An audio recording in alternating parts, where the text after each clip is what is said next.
Welcome to NTD Newsroom. I'm Don Ma. President Trump hosts Syrian President Ahmed al-Shara at the White House today, marking the first visit by a Syrian leader to Washington. The government will open soon after several Democrats joined Republicans on a bipartisan deal. It got just enough votes to advance and will now go back to the House for approval on minor changes. President Trump is asking air traffic controllers to return to work amid ongoing flight cancellations. The president is offering $10,000 for controllers who didn't stop working despite the government shutdown. The Supreme Court today has declined to overturn a 10-year-old ruling on same-sex marriage, plus a ruling on mail-in ballots and oral argument on matters involving religious freedom. President Trump grants pardons to more than 70 figures linked to efforts surrounding the 2020 election, including Rudy Giuliani. Changes coming to women's menopause treatment. The FDA announced it's working to remove the strongest type of warning it can issue, a black box warning from hormone therapy.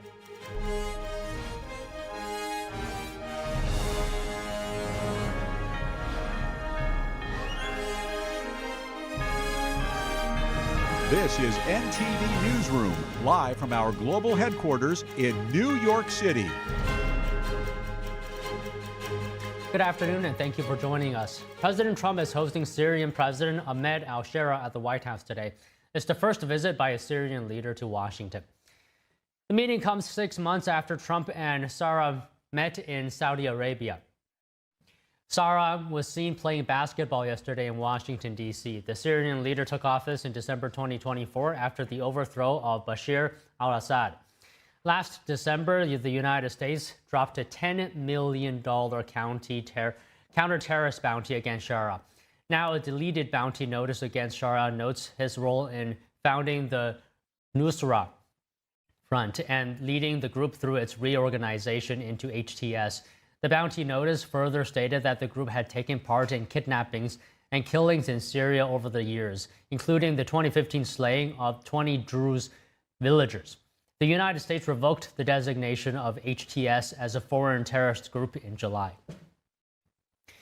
The Supreme Court today is rejecting calls to overturn its landmark 2015 decision that legalized same-sex marriage nationwide.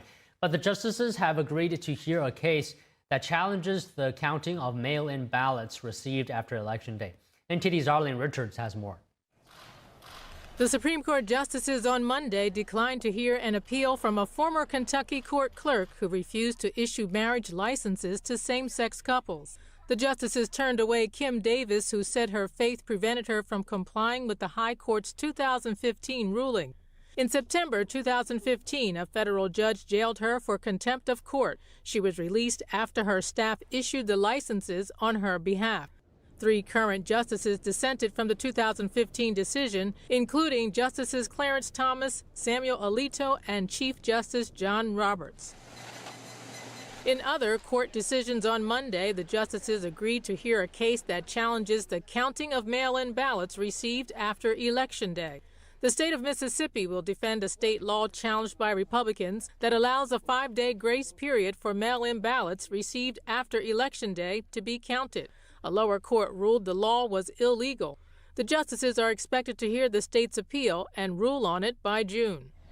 And on the oral argument docket Monday, the justices will hear a case involving an individual's right to sue a government official for violations of a religious land law, and another case addressing a technical issue that has circuit courts divided over how soon an individual can appeal a case that's been terminated. Arlene Richards, NTD News. An end to the 41-day government shutdown is now in sight. On Capitol Hill late last night, a handful of Democrats voted with Republicans on a plan to reopen the government. There are still a few more steps before it takes effect, but it's a promising breakthrough. House Speaker Mike Johnson said this morning the House should vote as soon as possible. NTD's Melina Weiskup reports. Late Sunday night, senators broke a lengthy stalemate over government funding. 8 Democrats joined Republicans to advance a bill that will reopen the government after 40 days shut down. Now, I understand that not all of my Democratic colleagues are satisfied with this agreement, but waiting another week or another month wouldn't deliver a better outcome. It would only Part of the deal will require Republican leadership to hold a December vote on extending Obamacare subsidies. The vote may or may not pass due to lack of Republican support. As everybody here knows, that is a totally meaningless gesture. You can get 100 votes here in the Senate. Won't mean anything because the House is not going to take it up. Republican leaders in both chambers have said that the bipartisan negotiations will continue as they work out a new deal on Obamacare reforms. These senators are not interested in political games. They're interested in finding real ways to address health care costs for American families. We also have a president who is willing to sit down and get to work on this issue. Without a guaranteed outcome, Senate Minority Leader Chuck Schumer did not support the deal to reopen the government. Last night's vote was the first step towards reopening. Senators will now attach a new bill to fully fund a few non-controversial aspects of government: military construction, Veterans Affairs, the Department of Agriculture, and the legislative branch. It also includes a stopgap measure to fund the rest of the government through January 30th. House lawmakers will return to Washington this week after nearly 2 months. The new bill is expected to easily pass the lower chamber. Reporting from Washington, D.C., Melina Weiskup, NTD News. Global shares rose today. Investors were optimistic after the Senate moved forward with a measure to reopen the government. Wall Street's main indexes opened higher this morning. The S&P 500 gained 1%, while Nasdaq advanced 1.6%. The Dow Jones climbed 250 points, or about 0.5%. Here's more on the market reactions. Sunday's breakthrough helped push Nasdaq futures up over 1.2%. Asian markets were up Monday after the open. MSCI's broadest index of Asia-Pacific shares outside Japan rose 1.36%, and Japan's Nikkei was up a similar amount, while Hong Kong's Hang Seng Index jumped 1.5%. The positive trend spread to Europe, where shares were also up. The Pan-European Stock 600 climbed 1.1% in early trade. The shutdown has taken a growing toll on the US economy. Federal workers from airports to law enforcement and the military have gone unpaid, while the central bank deals with limited government reporting of economic data. White House economic advisor Kevin Hassett warned the country's fourth quarter GDP could be negative if the shutdown dragged on. Air travel across the United States is in turmoil as the government shutdown triggers massive flight cancellations and delays. According to flight tracking website FlightAware, more than 1,600 flights have been canceled so far today, with another 3,300 delayed. More than 2,700 flights were canceled yesterday and over 10,000 delayed, marking the worst day of travel disruptions since the shutdown began. The FAA continues to grapple with severe staffing shortages in air traffic control towers across the nation. Delta Airlines has been particularly hard hit, canceling or delaying more than half of its mainline flights. Secretary of Transportation Sean Duffy said earlier the FAA would not cut any international flights, as it would be a violation of international agreements. Here's the Southwest airline pilot urging passengers yesterday to call their senators. Watch. I don't really care what your political persuasion is, but you should really call your senator. Because I'll tell you, this is costing the airlines millions of dollars.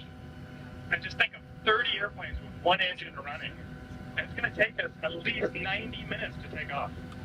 So right now we're at a 4% reduction in flight capacity. Next week we go to 10. Last night I had a 6-hour delay in Houston. And the weather was perfect. It's because the air traffic controllers aren't getting paid. As flight cancellations continue, President Trump is asking air traffic controllers to return to work today. Government-directed flight cuts and air traffic staffing absences continue to affect U.S. air travel.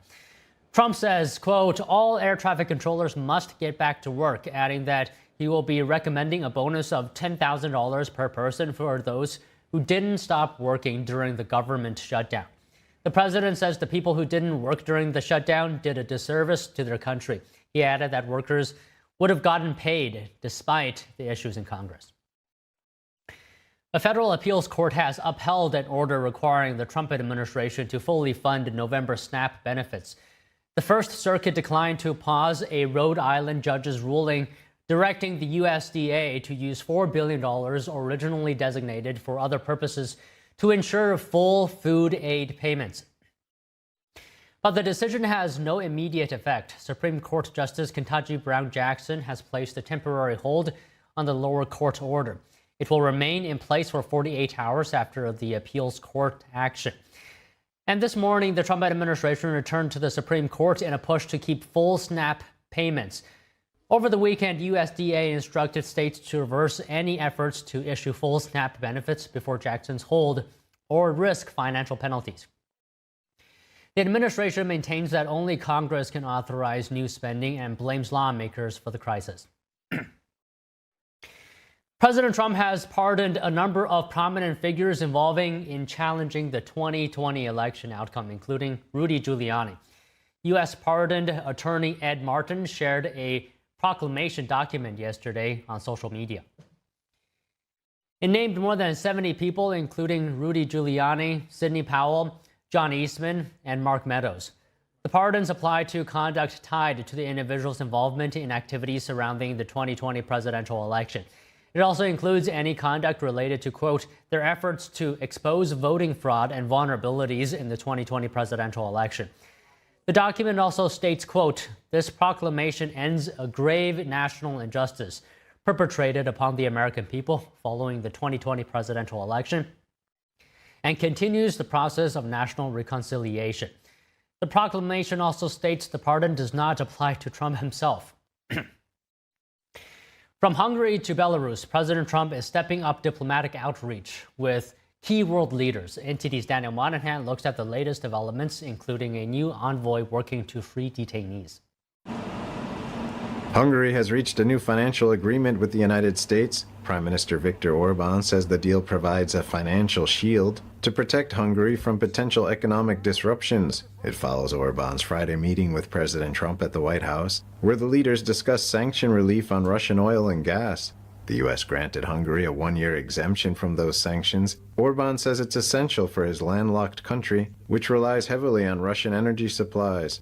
He did not disclose the terms of the financial shield, but said it ensures U.S. support for Hungary's financial stability. The State Department last week said Hungary agreed to buy U.S. liquefied natural gas, expected to be worth about $600 million, and to deepen cooperation on nuclear energy, including small modular reactors.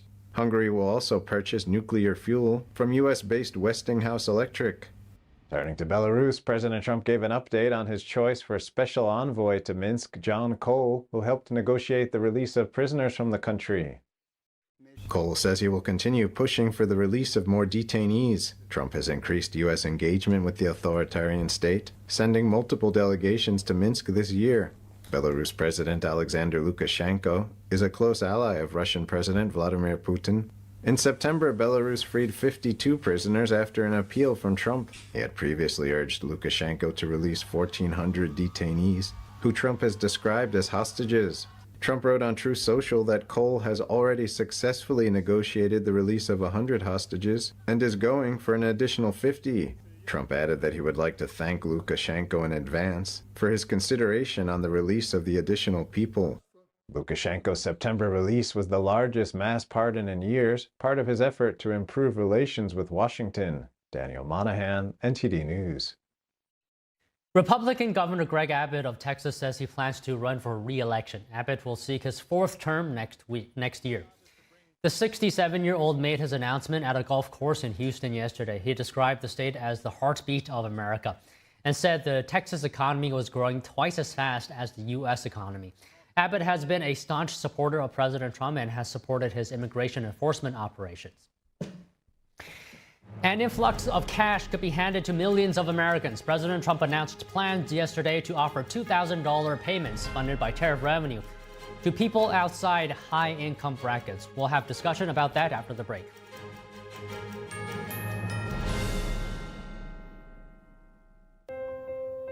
Food. It fuels our bodies, nourishes our spirits, and brings us together. Because we all need nutritious food to thrive. Food gives me energy and it also helps me focus. But not everyone knows where their next meal is coming from.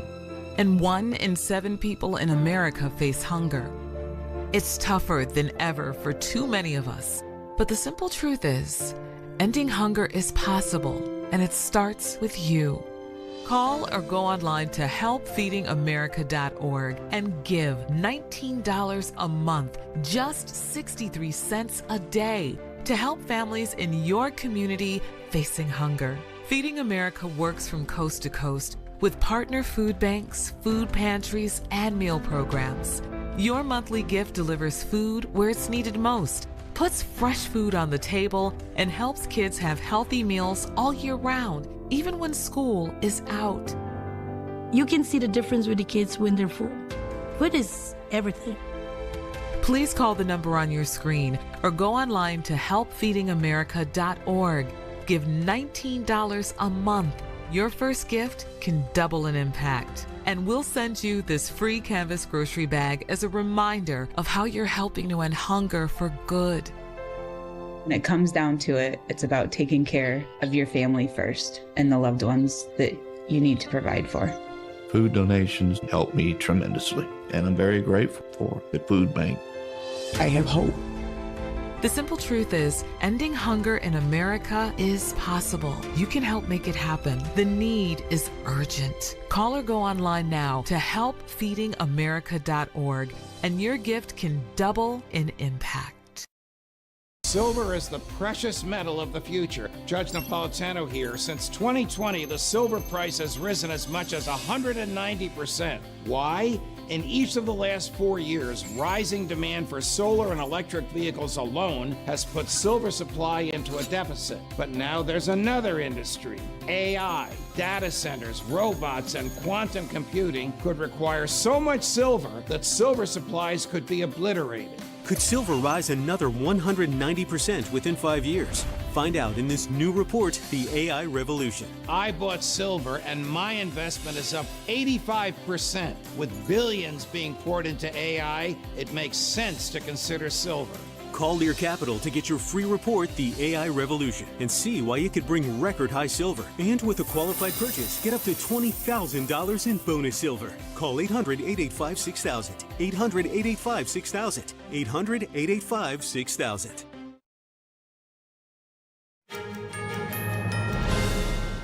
An influx of cash could be headed to millions of Americans. President Trump announced plans yesterday to offer $2,000 payments funded by tariff revenue to people outside high-income brackets. Trump wrote on Truth Social that the U.S. is taking in trillions of dollars and will soon begin paying down what he called the nation's enormous debt.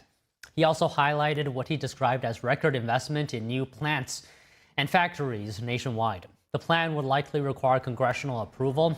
Trump first raised the idea of a $2,000 tariff-funded dividend in early October. His latest announcement came just days after the Supreme Court heard arguments on the legality of his global tariff strategy. The president also said today that all leftover tariff revenue after $2,000 checks will be used to pay down national debt. And to talk more about this, joining us is Daniel Lacalle, the chief economist at Tressis and an international financial analyst, also the author of the book Freedom or Equality. So Daniel, always great to see you. So can we talk about the order of payments here? Because you just heard President Trump says he's going to pay households and then he's going to pay down the national debt. Well, obviously, I think that the plan is to first get the public accounts in order and then look for the opportunity to use part of these revenues to reduce the challenges that some of the families in the United States are facing. No, and obviously that $2,000 check is a very good idea once you take into account that the first and foremost objective has to be to control the national debt. And the national debt is obviously number one priority, has to be reducing the deficit to a sustainable level. I think that all those efforts are being taken. And obviously, if he comes, if the tariff revenues come to the figures that he has mentioned, about $1 trillion, etc., that would obviously be plenty to reduce the deficit by less than half of what it was, and at the same time pay these $2,000 checks. So, Daniel, if this in fact happens where people get $2,000 checks, do you think that's going to be a boost for the U.S. economy? Obviously, there's always a debate about the impact of these checks. Now we remember what happened with the stimulus checks of the COVID period. No, I think that what they do is more to provide a certain level of relief to citizens that are either entering into too much debt or that have some financial difficulties. So I personally don't care if people are going to use it for saving, to put it in the stock market, or to pay down debt. I think that all of those are perfectly positive outcomes. No, I think that what is important is that once the deficit is under control and once the level of debt of the United States to GDP is declining, and obviously if the economy is growing at a 3.8% and it brings down the deficit to half in dollar terms what it was, obviously that would be the case,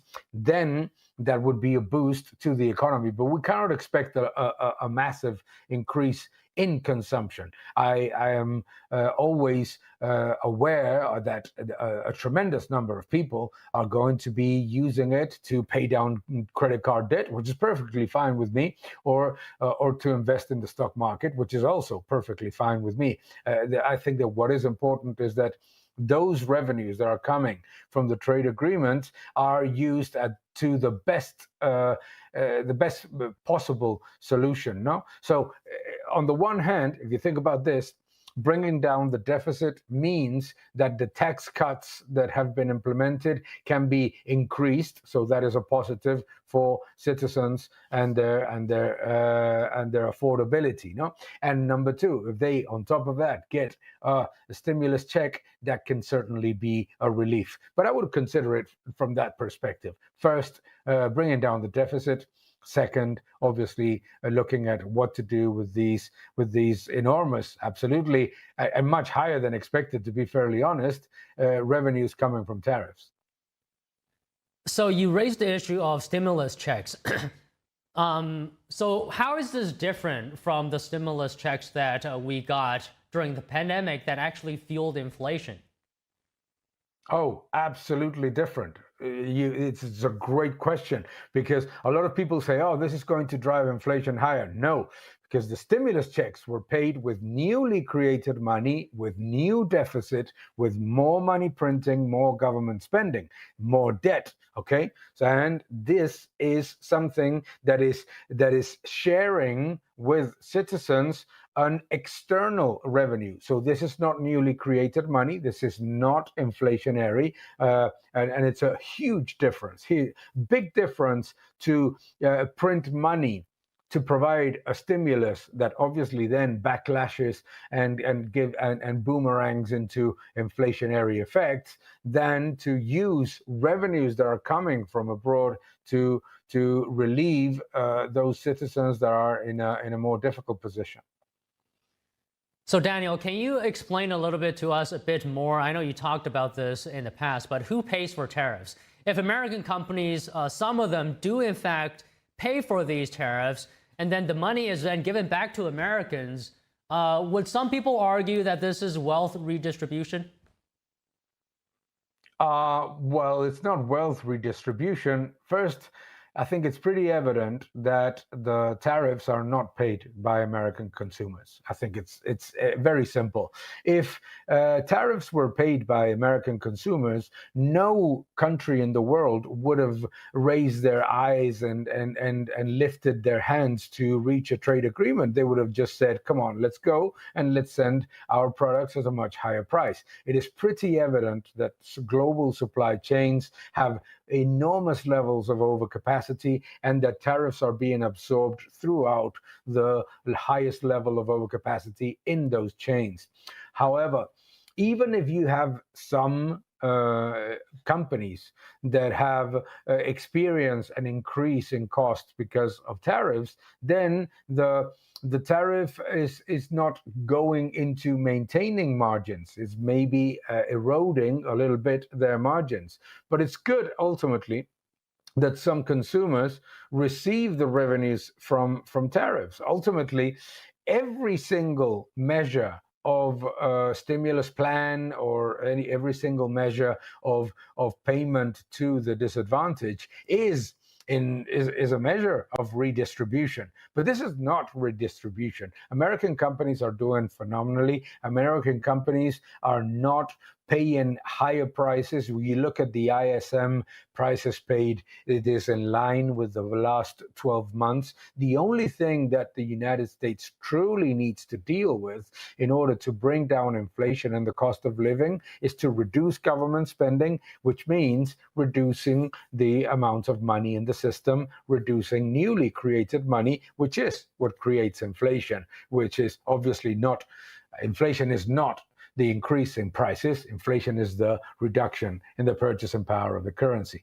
So I think that ultimately the vast majority of the US economy benefits from receiving more revenues from tariffs, getting a level playing field in trade that allows American companies to trade in a more logical and just way with the rest of the world. And if there is a control of the deficit and a control of the spending, as I expect to happen in 25-26, obviously to get a stimulus check of this. So Daniel, how do you think American trading partners will feel about tariffs being given to U.S. households? And keeping in mind, these Americans that are getting the checks potentially, are voters, right? So how do you think our trading partners might feel about that? Well, let's think how the American people are thinking about the enormity of tariffs that the United States companies are suffering from the European Union that are then used to massively bloat government spending and entitlement spending in France or in Germany.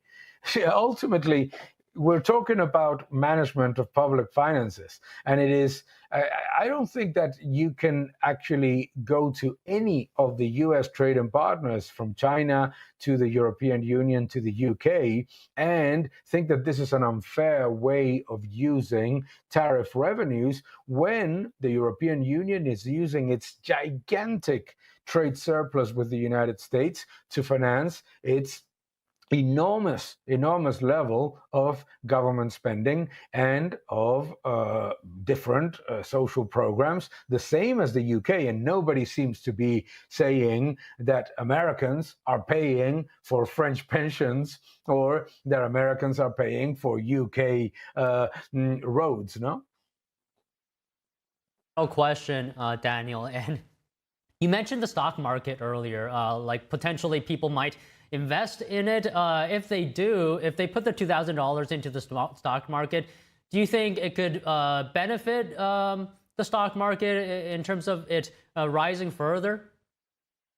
Yeah, absolutely it does. Absolutely it does. But more importantly, it allows a lot of people that are not invested in the US stock market to benefit from the improvement in profits and the improvement of the economy.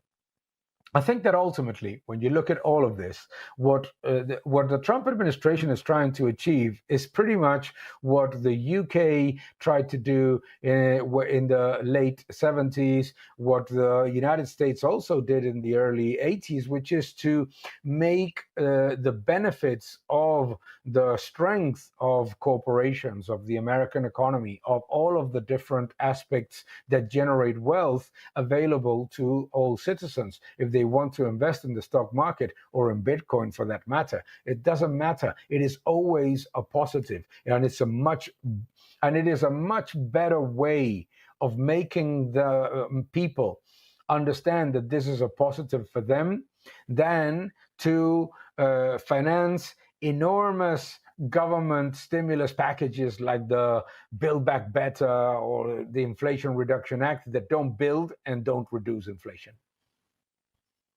Well, okay, Daniel, it's always enjoyable to hear your valuable insight. Thank you very much for speaking with us.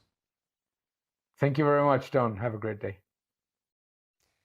The Trump administration has declared the first week of November as Anti-communism week. In a proclamation, the White House explained that this is a solemn remembrance of the devastation caused by the ideology. It said the U.S. is honoring the victims of oppression and ensuring the end of communism. It went on to say that the U.S. stands united in its defense of the values that define our nation as a free people. President Trump declared the week of November 2nd to the 8th as Anti-communism week. And a call to remember, November 7th marked the National Day for the Victims of Communism. In Atlanta, Georgia, the Victims of Communism Memorial Foundation held its Roll Call of Nations ceremony to honor more than 100 million victims of communist regimes worldwide. Let's take a look. November 7th is National Day for the Victims of Communism. It marks the date of the Bolshevik Revolution in 1917, which initiated the spread of communist regimes. On the 108th anniversary of that day, the Victims of Communism Memorial Foundation held its Roll Call of Nations ceremony in Atlanta, Georgia. This event commemorates the real flesh and blood families, individuals, people murdered by communism in the past. And at the same token, we are bearing witness that the crimes of communism are not over. They happen in places like China and North Korea and Cuba to this very day. The event honors over 100 million lives crushed by communist regimes worldwide, featuring speeches from survivors and descendants. Dr. Eric Patterson is the president and CEO of the foundation. It uses its guns and tanks and walls to keep its own people in, to repress its own people. Jose Perez is a Cuban refugee and retired economist. He fled the country at age 12 in 1962. As a child, he witnessed televised execution under Fidel Castro's regime. And he came in, Castro, and he said, that one should be guilty, that one is guilty. Then they set up kangaroo courts, and they condemned him, and they shot him. This little kid watched it on TV, and we saw these people just rolled over and fall dead. You go, that doesn't leave your mind as a young man. Perez served on the Board of Regents for the University System of Georgia. He advocated for the state to establish a curriculum that teaches about communism's evils at the state level, which has now been implemented. Dr. Patterson also addressed the brutal persecution against Falun Gong, also known as Falun Dafa. The spiritual group is under severe repression by the communist regime in China. It's been 26 years now since the terrible repression began in 1999 against Falun Dafa, and this is one of the most insidious recent persecutions, with the well-documented by our organization and others, organ harvesting, and many, many other crimes against those people. Andrea Lauer-Rice is the president of the Hungarian-American Coalition. Her family was part of the 1956 Hungarian Revolution. Every family member was involved in fighting for their freedom in some way. She also says the recent New York City election presents an opportunity to teach young people more about communism. Instead of just being horrified by the New York election results, we can look at it as an opportunity to teach the next generation that this ideology is an anathema to our American values. Dr. Patterson said he hopes the event will raise awareness about the crimes of communism and help the next generation take a firm stand against today's communists. 7 Democrats broke ranks to advance a bill to end the government shutdown. 2 strategists join us to explain what's next. Stay tuned.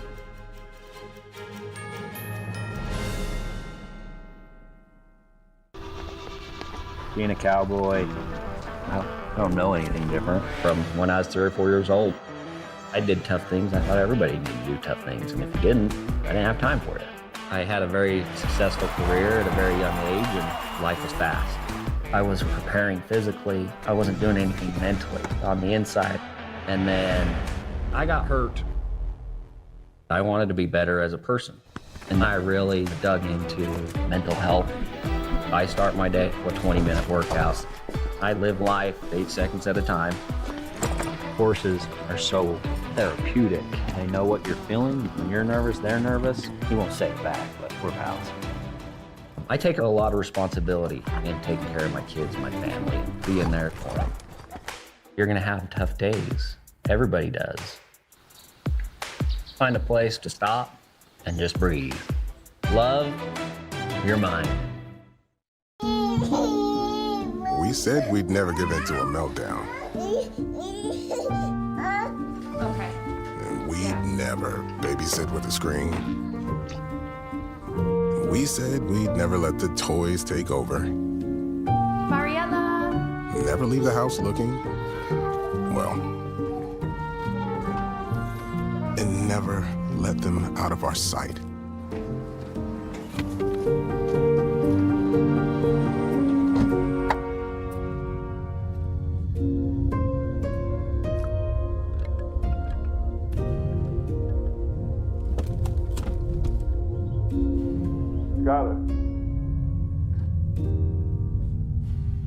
Skylar, come here. Cars get hot fast, and kids can be at risk.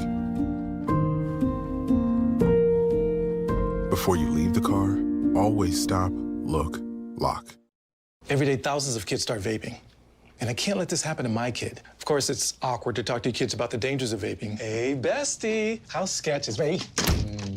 It's hard to get their attention. Ready? Go. Yes, look at that. You even turn yours over. So if you want to talk to your kids about the dangers of vaping, you have to get it trending. Right, backpack kid? Let's do it. First, invite your kid to do the vape talk. Let's try this. All right. Why is he here? Yeah, I gotta get it trending, honey. Come on. To the left. To the right. Let's go.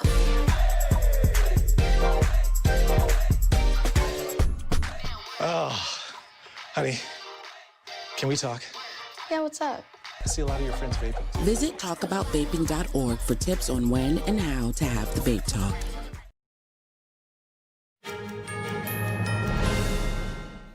The FDA is taking steps to remove its highest type of warning from many hormone treatments for women with menopause symptoms. Today, Health and Human Services Secretary Robert F. Kennedy Jr. called this a new era in women's health. For more than 2 decades, the American medical establishment turns its back on women. Millions of women were told to fear the very therapy that could have given them strength, peace, and dignity through one of life's most difficult transitions, menopause. That ends today. The FDA is initiating the removal of a broad black box warnings from hormone replacement therapy products for menopause. The black box warning is the strongest alert the FDA can require. Hormone therapy has been on the market for a long time, but prescriptions plummeted in 2003 when the warnings were added. The labels warn menopause treatments that contain estrogen can increase the risk of uterine and breast cancers and blood clots. The black box or boxed warning was added after a large study found some higher health risks for women taking estrogen pills after menopause. More recent analyses have shown hormone therapy started within 10 years of starting menopause can safely help manage menopausal symptoms.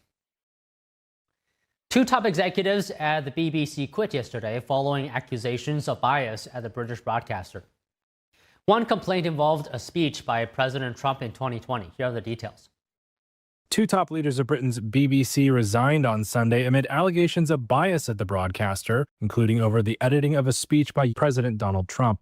Director General Tim Davie, the BBC's most senior executive, quit after an internal memo leaked by the Daily Telegraph newspaper had cited a string of failings. That included coverage of the Israel-Hamas war, trans issues, and edits of a speech made by Trump in Washington, D.C. on January 6, 2021. The BBC's flagship Panorama show was found, according to the memo, to have edited 2 parts of Trump's speech together, so that it appeared he had encouraged the Capitol riot later that day. That documentary showed this part of Trump's speech. We're going to walk down to the Capitol, and we're going to cheer on our brave senators and congressmen and women. But in the Panorama episode, "We're Going to Walk Down to the Capitol" was shown cut together with other parts of his speech, including close to its end, where Trump said, "We fight like hell." Davie has led the BBC since 2020. He said he decided to leave after, quote, reflecting on the very intense personal and professional demands of managing this role over many years in these febrile times. The CEO of BBC News, Deborah Turness, also resigned Sunday. In an email to staff, she said, quote, "I want to be absolutely clear, recent allegations that BBC News is institutionally biased are wrong." Trump welcomed the departures, criticizing the two as very dishonest people. The leaked internal report had also said BBC Arabic had showed anti-Israel bias in its reporting of the war on Gaza, and that stories which raised difficult questions around trans issues have been suppressed by a small group of staff. BBC News CEO Deborah Turness was in London to see her legal teams earlier today. She took questions from local media. Take a listen. I stepped down over the weekend because the buck stops with me. And if you'll excuse why did you fail to deal with the mistakes that were made? And see my teams. Thank you so much for being here. Do you think that the journalists are corrupt like President Trump says? Do you think the journalists Of course our journalists aren't corrupt. Our journalists are hard-working people who strive for impartiality, and I will stand by their journalism. Is there institutional bias at the BBC? There is no institutional bias. Mistakes are made, but there's no institutional bias. But why weren't the mistakes dealt with on Trump, on anti-Semitism, on women's rights? I'm sure that story will emerge, but for now I'm going to go in and see our team. BBC Chair Samir Shah also apologized for an error of judgment in editing the Trump speech. Shah said the BBC had reviewed the footage and acknowledged it should have been clearer about changes made to the original remarks. Shah wrote to British lawmakers, quote, "It is absolutely clear the BBC must champion impartiality." Meanwhile, the BBC said today it had received a letter from President Trump threatening legal action. The broadcaster said it will respond in due course. The Senate has agreed to advance a bill to end the government shutdown. Joining us to discuss is Brian Lieb, a political strategist and CEO of Henry Public Relations, and we have George Carrillo, former Democratic candidate for governor of Oregon and former director of social determinants of health for Oregon. So, of course, good to have you both. Brian, I'll start with you today. 7 Democrats broke party lines, voted for the bill. This is a procedural vote.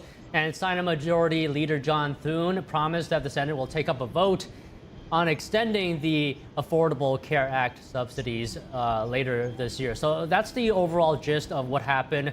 Brian, what are your initial thoughts?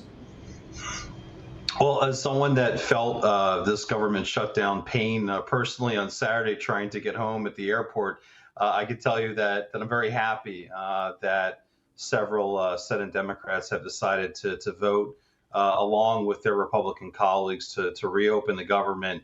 At the end of the day, our politicians, whether they're on the left or the right, they were not the ones that were feeling the pain of this government shutdown. It was us, the American people, that felt the pain. And so I'm very happy that you have quite a bit of Senate Democrats that are willing to cross party lines to reopen the government.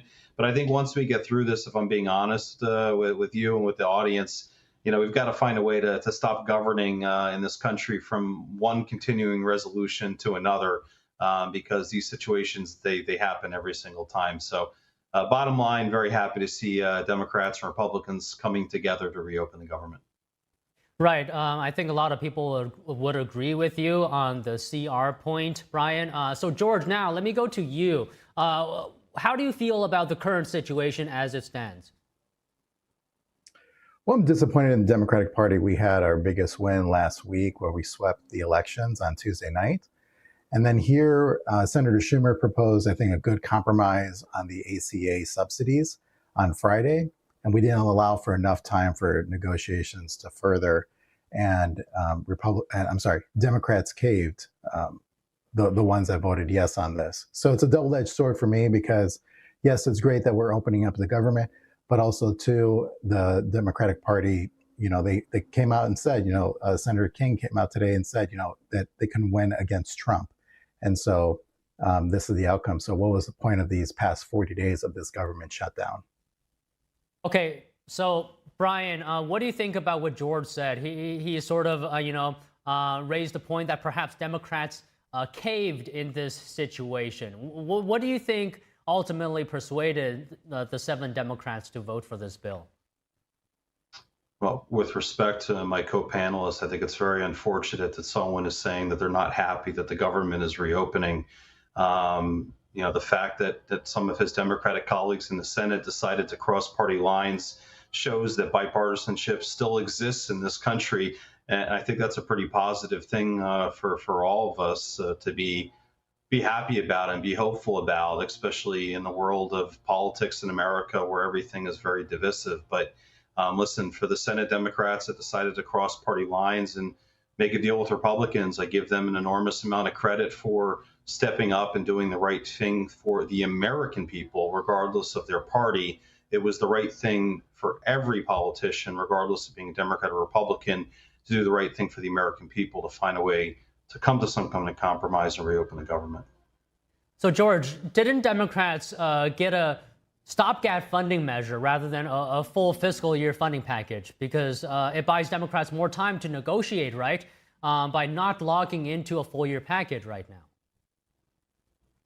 Right, but right now what's going to be compromised is those ACA subsidies. What's disappointing in this matter is that there's going to be about 20 million Americans that may possibly lose their health care. So we're talking about less accessibility. This was the right fight to have. Republicans were not negotiating with Democrats.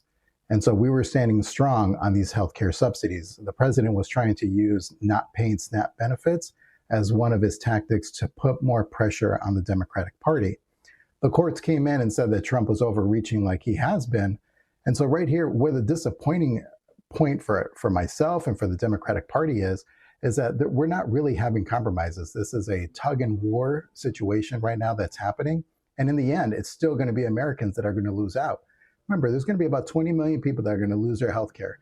That is not a win in reopening the government. Okay, Brian, do you think this bill addressed concerns on both sides of the aisle? Well, I think the very kind of definition of compromise means that both sides are going to lose a little and both sides are going to win a little.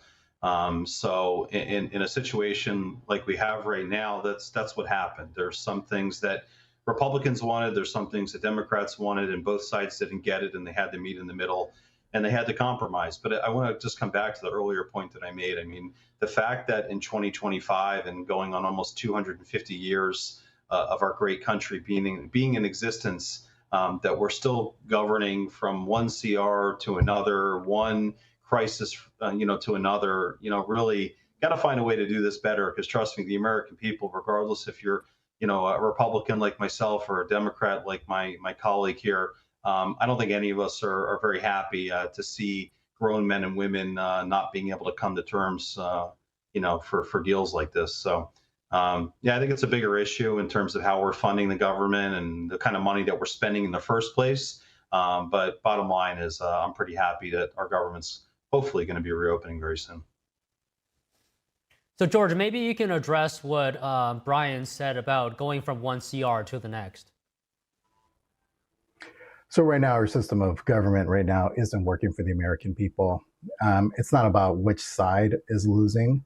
It's about the American people that are losing. We're seeing the top 1% get richer, and we're seeing the middle class and below really lose out on opportunities. We're seeing a weakened economy. We're seeing the US dollar being weakened. There's a lot of things that are happening right now that we're not addressing. And the people that are losing out are not the politicians. It's us. It's the American people that are losing out. So we really do need to look at our system of government, having a better checks and balance in our system, and being able to really compromise with each other and having conversations. The behavior of the House and what they've been doing by sending everybody home and not having conversations and figuring out how do we end this government shutdown and just keeping everybody home is not compromise. That's not good governance. And also on the Democratic Party too. They stood their ground and then they folded. And so now you look back at what was the point of the last 40 days? Why did we even go through this? I think both parties here are to blame, and we do need a better system of governance, but we need to start electing new people that understand the way governance should happen and how we need to proceed, and having conversations of each bill. But George, Democrats did get a promise from John Thune that they're going to take up the ACA at a later date. And we know right now that there's no votes in the Senate, that it's not going to pass. They didn't want to have a conversation about it while the government was shut down. Why are they now going to pass, these ACH credits now? Republicans have not proposed any new plan in creating better accessibility to healthcare for millions of Americans. So it doesn't bring me, the only thing that this does is going to put Republicans on the record of how they voted on this single action. And that's it. And still, at the end of the day, we're going to see millions of people lose out on accessibility to healthcare. So Brian, what do you think about the vote that was promised on ACA? How do you think that's going to go in the future? I mean, we'll see. I mean, I think everyone's trying to negotiate in good faith right now. But listen, at the end of the day, the American people and the tens of thousands of people, the hundreds of thousands of troops that have been without pay now for over 35 days, they're the ones that are going to benefit from this. And again, have to go back to the fact that, this is a compromise. So there's things that the right wanted, the left wanted, both sides are not getting everything that they wanted. And they have to reach a compromise to reopen our government. And at the end of the day, it's the American people that are going to benefit from the government being reopened. So, yeah, I unfortunately don't share the opinion of my friends here, and I'm pretty happy that the government's reopening, and I think it shows that bipartisanship is still alive in this country. And I'm sorry that you're disappointed in your Democrats for not holding the line, but at the end of the day, I think the Democrats that decided to cross party lines are doing the right thing for the American people. George, how do you respond to Brian saying that bipartisanship is still well and alive in America today? I don't believe it's not, because I don't know what Republicans didn't get. They voted on a bill and nothing has changed from that bill. The only thing that's changed now is that we're going to have SNAP funded. So when we go through this exercise again in the end of June, they're not going to be able to use SNAP benefits for hostage how they did in this situation. So if we want to have better compromise, let's start playing by some fair rules and not putting this political pressure on the people like our federal employees who were also laid off during this time. The president took advantage of the situation. He has been able to keep funding mass immigration, keeping ICE paid for, but somehow doesn't have money to pay Americans who are going hungry every day through this government shutdown. He has played dirty politics in this, and Democrats at this point couldn't figure out how to continue to battle the president and come up with accessible access to healthcare. And so this right now, we'll see in the midterm elections how voters will vote. But I don't believe compromise is happening right now. It's political pressure that's happening. But George, the bill prevents federal workers from layoffs, which is something that President Trump wanted to do, right, during the shutdown. Do you see this as a concession on the Republicans' part? That's a small concession. I think, no matter what, the president's still going to try to continue to lay off employees. And we're only talking about the employees that he laid off during the shutdown. We're not talking about the hundreds of thousands of people that have already been laid off since he's taken office. So the government already has shrank. We're talking about a few hundred people that have lost their job during this shutdown. He's not going to be able to do again. But we'll see what happens, the next time we go through this exercise towards the end of June. We'll see if Republicans are actually willing to have that compromise and prevent another shutdown from happening. Okay, Brian, we just have a bit of time left. If you have any final thoughts you would like to share right now. I just want to address a comment that he made in that House Republicans and House Democrats were sent home by the Speaker. The House Republicans have voted countless times now to reopen the government, so there's really nothing respectfully that they can be doing by sitting in Washington D.C. right now. So I think it's better, honestly, that they're back in their districts and they're doing things to meet with their constituents than sitting in Washington and doing nothing. And just in closing, again, I've said this, I think, 2 or 3 times now. This shows that there is bipartisanship that still is alive in this country. I applaud the Senate Democrats that cross party lines to make this happen. And listen, I think at the end of the day, if there's issues that are going to benefit the American people, the Republicans stand ready to tackle them head on. And everything in politics is always going to be a compromise. Well, I think both of you presented your own arguments very well. Brian, George, thank you very much for sharing. Thank you. Thousands attended the National Veterans Parade in the nation's capital over the weekend. Pardon me. Honoring the courage and sacrifice those serving in uniform gave to our country. NTD's Washington correspondent Jack Bradley has the story.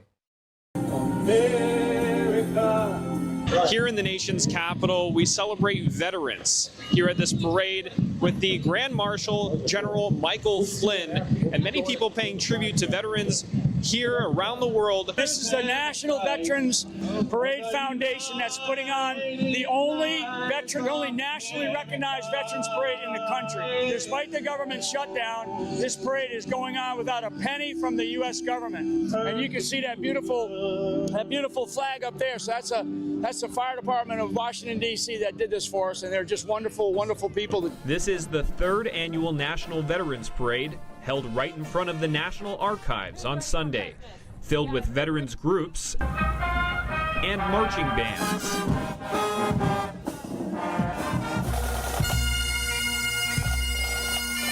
And it's taking place despite the government shutdown, with the help of grassroots support from private donations and sponsors. Yeah, so I'm actually the daughter of a veteran, come from a long line of veterans, and so getting to spend days like this where we all come together and we acknowledge that service and that sacrifice that so many gave. They have kept peace for 250 years. And it will be another 250 years for our next generation. We are able to walk in the streets free today because of people like that. I think it's very important that we celebrate those who have fought for us and just come together as a community. It's so incredible to see the way that they selflessly give their lives to serve our country. We're protecting our nation's heroes by honoring them today. And I think the event highlighted veterans facing suicide when they come home from service. I think there's a misconception so often that they are some of the strongest and they have to remain that. But asking for help does not make you weak. Asking for help proves how strong you are. Honoring them with the Spartan Pledge. And what the Spartan Pledge is, it's a promise that us veterans or first responders, they make to one another for that they won't take their own life, they won't commit suicide, because as people know, we lose over 22 vets a day to suicide. The Spartan sword was made with steel crafted from the Twin Towers in New York City, honoring veterans and first responders alike. That is a symbol of what our country went through 25 years ago. And it means a lot to me as a veteran, because I had to respond. I had to go to Afghanistan after 9/11. The firefighters, all the ambulance drivers, and the police officers that rushed into those Twin Towers that day. The Spartan Pledge is not only for veterans but first responders, because on that day they were the warriors that were going in trying to save the people. As we celebrate veterans on this wonderful day, we give thanks to all of the veterans who gave their sacrifice so that we can enjoy our freedoms here in USA. Reporting from Washington, D.C., Jack Bradley, NTD News. Vice President J.D. Vance attending the Marine Corps 250th birthday ball in Washington. We discussed the significance of the day with someone who has served 24 years in active duty. Stay with us for after this break.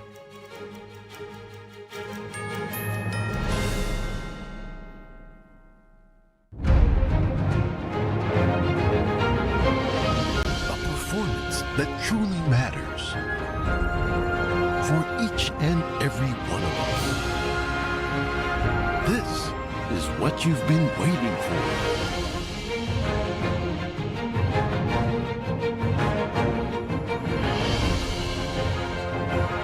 Shen Yun.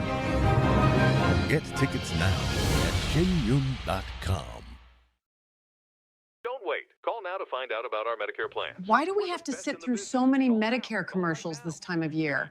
It's endless. Good question, Edith. I'm glad you asked. We see so many commercials this time of year because it's the only time, other than special circumstances, when Medicare recipients can change their plan for Part C.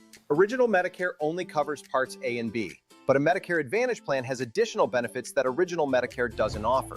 So now's the time to fill those spaces? That's right, Archie. And every year, there are changes to what benefits you may receive from your Part C plan. Call right now to find out what plan best suits your needs. It's easy, easy, don't delay. Pick up the phone and call today. Call now for your free Medicare review. 1-833-469-1754. 1-833-469-1754. You may now return to your regularly scheduled programming. According to ancient Chinese medicine, Purslane is considered a medicinal herb and is used to help lower cholesterol, improve vascular functions, and prevent diabetes. Perilla seeds can nourish the lungs and spleen. It is used to treat asthma and improve pulmonary functions. Puritan green vegetable omega-3 is made from purslane and perilla seeds from Hwangmae Mountain in South Korea. It contains over 90% of omega-3, 6, 7, and 9, the highest concentration possible without chemical additives. The soft gel is made of natural seaweed